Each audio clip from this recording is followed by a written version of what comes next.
गली पोल निर्माण दाबी रे रास्ता रोक।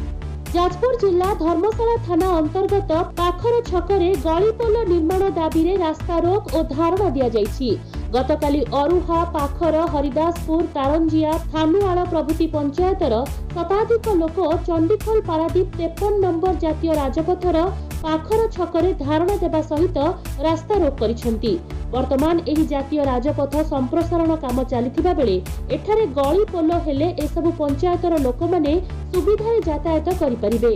तेबे एही धारणा दाबी पूरण न हेबा जाय चलिबो बोली जणा पड़िछि। आपण कोन जिला परिषद थिले राजनीतिक दृष्टिकोण रे दाबीटी केते गुरुत्वपूर्ण? ए दाबीटी नित्यांत गुरुत्वपूर्ण। कोन असुविधा होछि का रास्ता वर्तमान?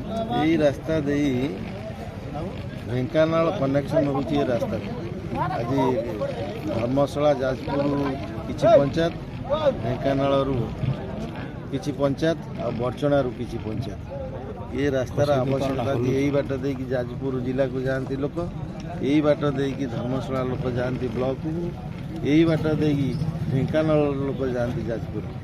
आज धानवाड़ा तरंजिया आरुआ आरंभ करी आज भूषणपुर दर्पणी समिया खड़खड़ा आरंभ करी रास्तार गतायात लोक जाते। एनएच रे जीवाकू लोक उचित मन न करुला बेले ये रास्तार जीवार आवश्यकता अच्छी। लोक मैंने सुरक्षित भाव ए गली पोल आवश्यकता हेले ए लोक